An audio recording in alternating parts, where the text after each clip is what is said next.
मध्य प्रदेश में मुख्यमंत्री शिवराज सिंह चौहान ने एक महत्वपूर्ण कदम उठाया है, जिसके तहत लाडली बहनों के लिए आवास की सुविधा प्रदान की जा रही है। इसके माध्यम से बेसहारा और बेघर महिलाओं को मुफ्त आवास दिया जाएगा, जो प्रधानमंत्री आवास योजना के तहत लाभान्वित नहीं हो पा रहे हैं। मध्य प्रदेश सरकार ने इस योजना को 17 सितंबर से आरंभ कर दिया है और इसके तहत आवेदन फॉर्म भरने की प्रक्रिया शुरू की गई है। इस योजना के अंतर्गत मध्य प्रदेश की लाडली बहनें पक्का मकान प्राप्त कर सकेंगी। यह एक महत्वपूर्ण कदम है, जो बेहतर और सुरक्षित आवास की ओर एक महत्वपूर्ण कदम है, जिससे आप समझ सकेंगे कि मुख्यमंत्री लाडली बहना आवास योजना के फॉर्म कैसे भर सकते हैं। आपको आवेदन फॉर्म भरने के लिए कौन कौन से दस्तावेज चाहिए और पात्रता क्या होनी चाहिए, इसके साथ ही इस योजना से जुड़ी और भी महत्वपूर्ण जानकारी दी जाएगी। इसलिए कृपया इस आर्टिकल को ध्यानपूर्वक पढ़ें ताकि आपको सभी विवरणों का साफ और सरल समझ में आ सके। मध्य प्रदेश सरकार ने लाडली बहना आवास योजना की शुरुआत की है।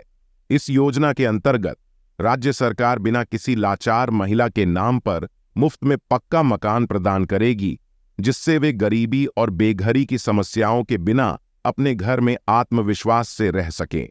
हाल ही में कैबिनेट बैठक में मंत्रिपरिषद ने मुख्यमंत्री लाडली बहन आवास योजना को मंजूरी दी है और अब इस योजना के तहत आवेदन प्रक्रिया को शुरू कर दिया गया है। इस योजना के अंतर्गत बहनों को मुफ्त में रहने के लिए पूरी तरह से मुफ्त मकान की सुविधा प्रदान करने के लिए 17 सितंबर 2023 से आवेदन फॉर्म भरने का मौका मिला है। लाडली बहन आवास योजना के तहत राज्य की लाखों बहनों को एक पक्का घर प्रदान किया जाएगा, जिन्हें प्रधानमंत्री आवास योजना का लाभ नहीं मिल सका है। लाडली बहन आवास योजना के आवेदन फॉर्म को ऑनलाइन और ऑफलाइन दोनों तरीकों से जमा किया जा सकता है। आवेदन फॉर्म जमा करने के बाद महिलाओं को खुद का घर प्राप्त करने का मौका मिलेगा। इस योजना के तहत लाडली बहनों को सुरक्षित और स्वावलंबी बनाने का प्रयास किया जा रहा है। लाडली बहना आवास योजना फॉर्म का मुख्य उद्देश्य है कि राज्य की पात्र महिलाएं आवास की सुविधा के लिए ऑनलाइन और ऑफलाइन आवेदन फॉर्म भर सकें, ताकि उनके बिना आवास के परिवारों को घर मिल सके। राज्य में अभी भी कई परिवार हैं जो प्रधानमंत्री आवास योजना का लाभ नहीं ले पा रहे हैं।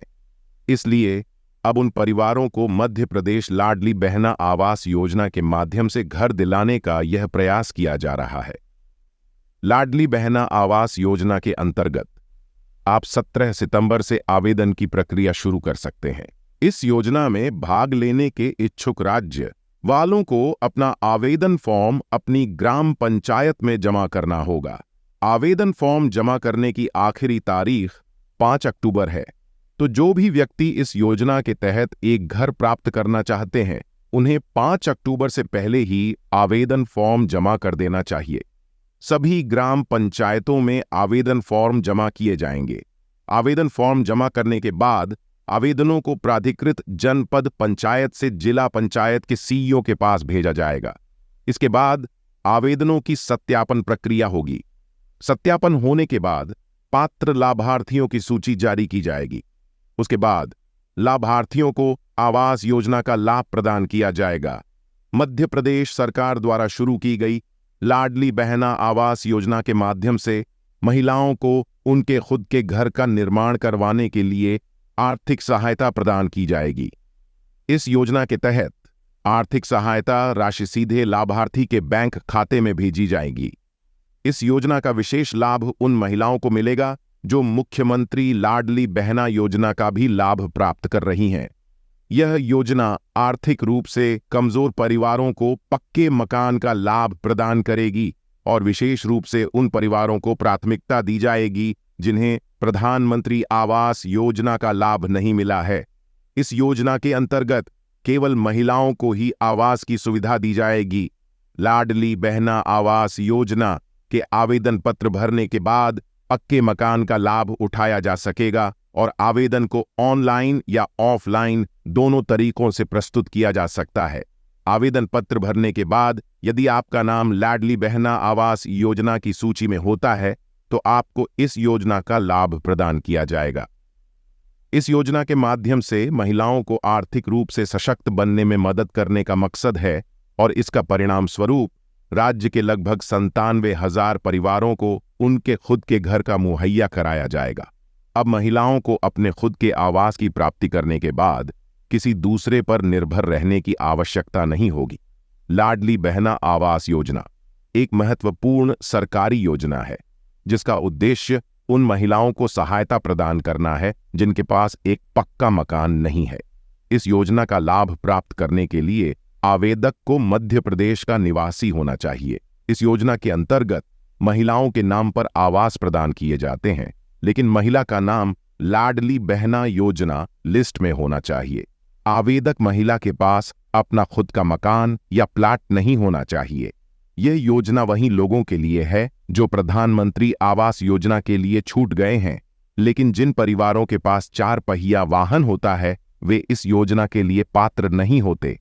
इस योजना के माध्यम से मध्य प्रदेश सरकार उन गरीब महिलाओं की मदद कर रही है जिनके पास घर नहीं है और उन्हें एक आवास का सपना पूरा करने का मौका प्रदान कर रही है। भरने के लिए आवश्यक दस्तावेज आधार कार्ड, आय प्रमाण पत्र। राज्य सरकार की ओर से कृषि अनुदान योजना के तहत 40 से 50% तक की सब्सिडी दी जाती है। इसमें अनुसूचित जाति, अनुसूचित जनजाति व महिला किसानों को प्राथमिकता दी जाती है। इन्हें सामान्य किसान से अधिक सब्सिडी दी जाती है।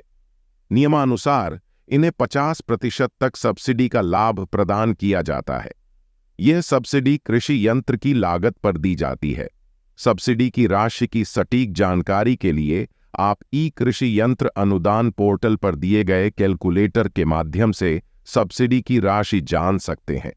रोटोकल्टीवेटर के लिए कितनी जमा करानी होगी? धरोहर राशि प्रदेश सरकार ने कृषि यंत्र अनुदान योजना में आवेदन करने वाले किसानों के लिए धरोहर राशि जमा करना जरूरी कर दिया है। यह राशि आपको आवेदन के साथ जमा करानी होगी। बिना धरोहर राशि के आवेदन स्वीकार नहीं किया जाएगा और न ही आवेदन पर कोई विचार किया जाएगा। धरोहर राशि का डीडी आवेदन के साथ अवश्य लगाएं। यह डिमांड ड्राफ्ट आपको अपने जिले के सहायक कृषि यंत्री के नाम से बनवाना होगा। आपकी सुविधा के लिए हम खबर के अंत में जिलेवार कृषि यंत्री की सूची का लिंक दे रहे हैं।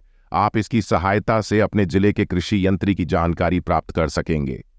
रोटोकल्टीवेटर के लिए शासन की ओर से 5,000 रुपये की धरोहर राशि रखी गई है, जिसका डिमांड ड्राफ्ट अपने जिले के कृषि यंत्री के नाम से बनवाकर आवेदन के साथ लगाना होगा। बिना धरोहर के आवेदन स्वीकार नहीं किया जाएगा। रोटोकल्टीवेटर पर कितनी मिलेगी सब्सिडी? रोटोकल्टीवेटर के लिए आवेदन हेतु आवश्यक दस्तावेज। कृषि यंत्र अनुदान योजना एमपी में सब्सिडी पर रोटोकल्टीवेटर लेने लिए आपको ऑनलाइन आवेदन करना होगा। आवेदन के लिए कुछ दस्तावेजों की आवश्यकता होगी। आवेदन के लिए जिन दस्तावेजों की आवश्यकता होगी वे दस्तावेज इस प्रकार से हैं: आवेदन करने वाले किसान का आधार कार्ड, आवेदक का किसान कार्ड, आवेदन करने वाले किसान का राशन कार्ड, किसान का आय प्रमाण पत्र, खेत की जमीन के कागजात, किसान का रजिस्टर्ड मोबाइल नंबर जो आधार से लिंक हो, बैंक खाता विवरण, इसके लिए बैंक पासबुक की प्रथम पेज की कॉपी निर्धारित, धरोहर राशि के डिमांड ड्राफ्ट की कॉपी रोटोकल्टीवेटर पर। सब्सिडी के लिए कैसे करें आवेदन? रोटोकल्टीवेटर की खरीद पर सब्सिडी का लाभ प्राप्त करने आपको इसके लिए ऑनलाइन आवेदन करना होगा। इसके लिए राज्य के किसान ई कृषि यंत्र अनुदान पोर्टल एमपी पर आवेदन कर सकते हैं। आप इस योजना की आधिकारिक वेबसाइट https://farmer.mpdj.org होम इंडेक्स पर जाकर आवेदन कर सकते हैं। आवेदन 21 सितंबर 2023 से शुरू हो चुके हैं। इसके लिए आवेदन की अंतिम तिथि 2 अक्टूबर 2023 निर्धारित की गई है। योजना के तहत प्राप्त हुए आवेदनों में से लाभार्थी का चयन लॉटरी द्वारा किया जाएगा। इन कृषि यंत्रों के लिए चयनित लाभार्थियों की लॉटरी 3 अक्टूबर 2023 को निकाली जाएगी।